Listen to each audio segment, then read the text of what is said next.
জনসম্মুখে কথা বলার ভয় দূর করার 7টি উপায়।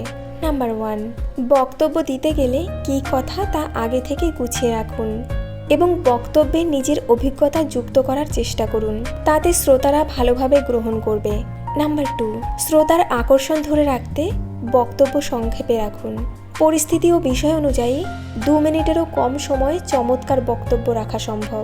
নাম্বার 3, বক্তব্য রাখার অন্তত 1 সপ্তাহ আগে থেকে কি বলবেন তা ঠিক করে জোরে জোরে অনুশীলন করতে থাকুন। যত বেশি প্র্যাকটিস করবেন তত বেশি আপনার কথাগুলো স্বাভাবিক ও সাবলীল মনে হবে। নাম্বার 4, শ্রোতাদের চোখে চোখ রেখে কথা বলুন। নাম্বার 5, কথার সঙ্গে সামঞ্জস্যপূর্ণ অঙ্গভঙ্গি ও মুখভঙ্গি ধরে রাখুন এবং সেই অনুযায়ী হাত নাড়ান।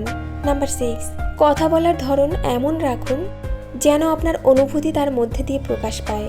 নাম্বার 7, আপনার বক্তব্যে ভুল ত্রুটি হতেই পারে, মূল বিষয় হলো আপনার বক্তব্য যেন শ্রোতার কাছে বিশ্বাসযোগ্য ও আকর্ষণীয় মনে হয়।